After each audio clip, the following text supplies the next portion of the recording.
Тағы бір өтетін тақырыбымыз көп таңбалы санды екі таңбалы санға көбейтеміз. Мысалға 2140-ты көбейтеміз 38-ге. Бұл жерде неге мән береміз? Бұл жерде біз бірлікке және ондыққа мән береміз. 8-ді 0-ге көбейтеміз. 8-ді көбейткендіктен біз бірліктің астына жазады екенбіз. 8-ді 4-ге көбейткенде 32, 2-сі жазылады, 3-і ойда. 8-ді 1-ге көбейтсек, 8 ойдағы 3 пен 11, 1-ін жазамыз, 1-і ойда. 8-ді 2-ге көбейтеміз, 16 ойдағы мен 17 шығады екен. Енді бізде болды, басқа көбейтетін сан қалмағандықтан біз екінші ондыққа барамыз. Ондықты әрқайсына жеке-жеке көбейтіп шығамыз. 3-ті көбейтеміз 0-ге. Бірақ 0-ді біз тура ондықтың астына жазады екенбіз. 3-ті 4-ге көбейтеміз 12, 2-сі жазылады, 1-і ойда. 3-ті 1-ге көбейтеміз 3, ойдағы мен 4. 3-ті 2-ге көбейтеміз 6. Енді шыққан санда бір-біріне қосамыз. Так, 0-дің астында ештеңке жоқ, 0-дің өзі жазылады.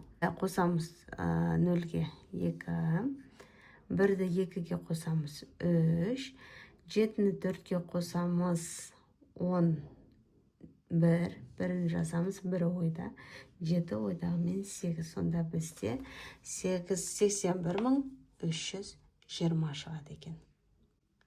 Тағы да бір мысал. 23.400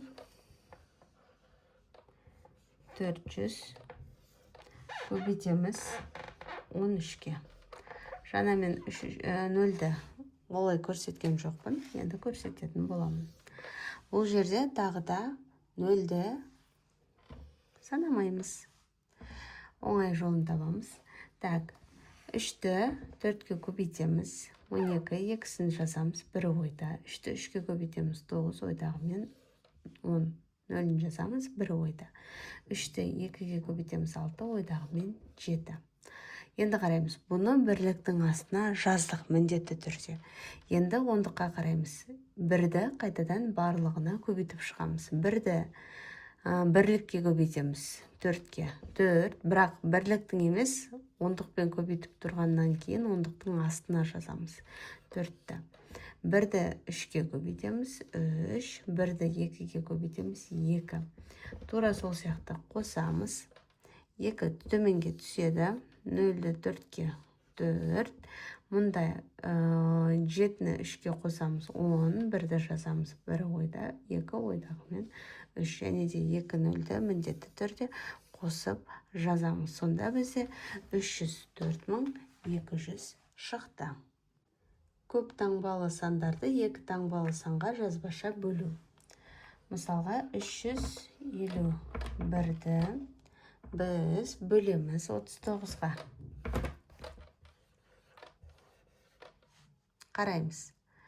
Бұл жерде 35-тен қайтара алмаймыз. Сол себепті 351-дің толық өзіне қайтарамыз. Және де бір үйренетін нәрсе. Біз есептің соңында қалған кезде есептің соңғы бөлігіне мән береміз. Мысалға 9-ға. 9-ды нешеге көбейткенде соңы 9 шығады. Соған қараймыз. Бізде бұл жерде 9-ды 9-ға көбейткен кезде соңы 1 шығады. Сол үшін 9-ның өзін береміз. 9-ды 9-ға көбейтсек 81, 1-ін жазамыз, 8-і ойда. 9-ды 3-ке көбейтеміз 27, ойдағы 8 пен 35. Сонда бізде дәл осы сан шықты. Бөлудің ең оңай жолы. Және де маған жазылып, тіркеліп қойыңыз. Есептерді бірге шығарамыз. Тағы да бір мысал. 51.600-ді бөлеміз 86-ға. Қараймыз.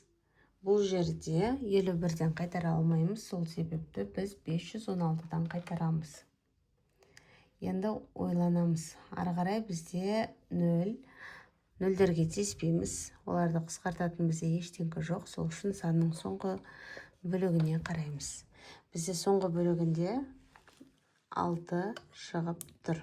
Қараймыз, 6-ны нешеге көбейткен кезде соңы 6 шығады. Біз білеміз, 6-ны 6-ға көбейткен кезде 36 шығады. Сол үшін соңы 6 шыққан кейін 6-ны беріп көреміз. 6-ны 6-ға көбейткен кезде 6-ны 6-ға көбейткен кезде 36, 6-сы жазылады, 3-і ойда. 6-ны 8-ге көбейтеміз, 48, ойдағы 3-пен 51. 0 және де мына 2 нөлді мұнда тіркеп жазамыз. Сонда біздің жауабымыз 600.